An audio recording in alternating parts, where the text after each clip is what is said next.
एक टीचर की नियत जरूरी है, उसका नॉलेज जरूरी है? सबसे पहले तो नॉलेज जरूरी है। नॉलेज अगर टीचर के पास नहीं है तो वो अपने बच्चों को कुछ नहीं बता पाएगा। क्या होता है कि कई टीचर्स ऐसे होते हैं जिनको नॉलेज नहीं होता है तो वो सिर्फ क्लास में जाके टाइम पास करते हैं, तो बच्चे उतने डिसिप्लिन में नहीं रहते। अगर आपके पास नॉलेज है तो बच्चे बहुत डिसिप्लिन में रहेंगे और आपसे क्वेश्चन पूछेंगे, क्योंकि उनको हमसे कुछ चाहिए तो वो हमसे क्वेश्चन भी पूछेंगे। और नियत भी साफ होनी चाहिए टीचर की, कि वो अपनी नियत सिर्फ पढ़ाने में लगाए, ये नहीं कि ये सोचे कि ये बच्चा अच्छे घर का है तो उसको मैं अपने घर ट्यूशन बुला लूँ या इससे कोई और अपनी एक्सपेक्टेशन पूरी कर लूँ। तो ये भी नियत भी साफ होनी चाहिए। लेकिन बड़े नजरिए से देखा जाए तो दुर्भाग्य तो यही है कि ऐसा ही होता है। हाँ होता है, लेकिन कुछ सभी टीचर तो ऐसा नहीं करते हैं। लेकिन कुछ टीचर तो सिर्फ यही सोच के करते हैं कि भाई ये बड़ा है तो अपने घर कुछ ना कुछ उसको अपन प्रलोभन दे के या कोई और दूसरे डरा के भी। अब जैसे हमारा सब्जेक्ट केमिस्ट्री था, तो अगर हम भी चाहें कि तेरे को प्रैक्टिकल में नंबर ना मिलेंगे तो हम उससे कुछ ना कुछ चाह सकते थे, लेकिन सभी लोग नहीं करते, कुछ ही लोग होते हैं ऐसे करने वाले होते हैं। तो पेरेंट्स का उसमें सपोर्ट करना कितना जरूरी है? बहुत जरूरी है। सबसे पहली बात तो ये है कि आप बच्चे पर अपनी हॉबी ना लाभ दें। बच्चे को जो करना है उसको करने की स्वतंत्रता दें, पर उसको डायरेक्शन भी दें कि बेटा ऐसा करना है तो इसका रिजल्ट ये होगा, या ऐसा करोगे तो उसका रिजल्ट ये होगा। तो ये करना, ये उनको पेरेंट्स को करना जरूरी है। क्या होता है आजकल के एक बच्चा रहता है, एक या दो रहेंगे, तो नहीं मेरा बच्चा तो यही बनेगा, मेरा बच्चा तो यही बनेगा, हम उस पर लादते जाते हैं। आप देखते हैं कि कोटा में हर साल कितने बच्चे सुसाइड करते हैं। कारण क्या है कि उनको लाद दिया कि तुमको डॉक्टर बनना है। अब लेकिन इसमें एक और सवाल है कि जेनरेशनल गैप का क्या मानना है? देखिए, आप एक डिफरेंट माइंडसेट से आएंगे, आपका बच्चा एक डिफरेंट माइंडसेट से आएगा और वो चाहेगा कि उसकी बातों का जो स्तर है वो ज़्यादा एक्सेप्ट हो। आप चाहेंगे कि आपकी बातों का जो स्तर है, आपकी बातें ज़्यादा मानी जाएं। तो इन चीज़ों को किस तरीके से देखते हैं? ये जनरेशन गैप आज की बात नहीं है। हम लोग थे जब छोटे तो हमको हमारे पेरेंट्स की कुछ बातें खराब लगती थी, लेकिन जब वो बड़े हुए हम रियलाइज करें कि नहीं वो चीज़ सही है, तो उस वक्त तो वो लगता था खराब। अब आज वही स्थिति आ गई।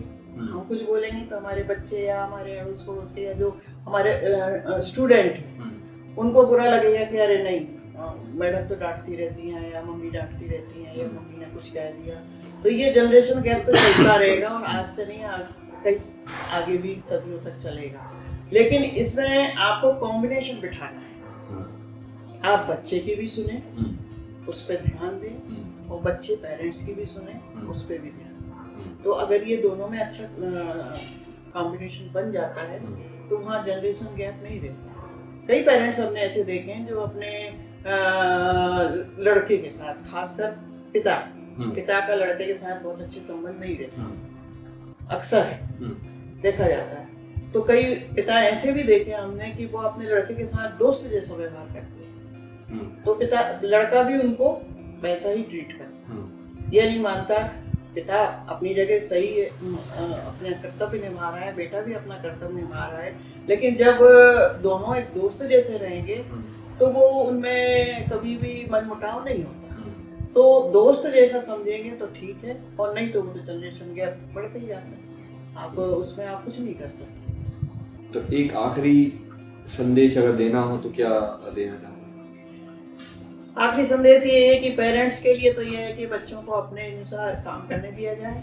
उनके ये नहीं कि आप वो गलत रास्ते जा रहे हैं तो वो भी करने दिया जाए, लेकिन उनकी जो हॉबी है उसको ना दबाया जाए और जबरदस्ती अपनी तरफ से ना थोपा जाए कि नहीं तुमको तो यही करना है, यही करना है, तो ये गलत चीज है। उनकी भी हॉबी पूछ ली जाए। और बच्चों के लिए ये है कि भाई जो पेरेंट्स अगर कुछ कह रहे होंगे कि आपको इस लाइन नहीं जाना है या इस लाइन जाना है, तो आप उनका भी कहना मानिए, क्योंकि उन्होंने ज़्यादा दुनिया देखी है आपसे। तो आप बच्चे भी अपना पेरेंट्स का थोड़ा सा ध्यान रखें। एक टीचर के तौर पे आखिरी मैसेज क्या होगा आपका? एक शिक्षक के रूप में यही मैसेज है कि बच्चे अच्छा पढ़ें। अगर आप अच्छा नहीं भी कर रहे हैं तो ये ना सोचें कि मैं आगे कुछ ना कर पाऊंगा। अगर आपके अंदर कोई भी हुनर है आप उसमें आगे बढ़िए। लेकिन यह है कि जो भी काम करें उसको दिल से करें, मन से करें और उसको कुछ नया सीखने के तौर पे करें।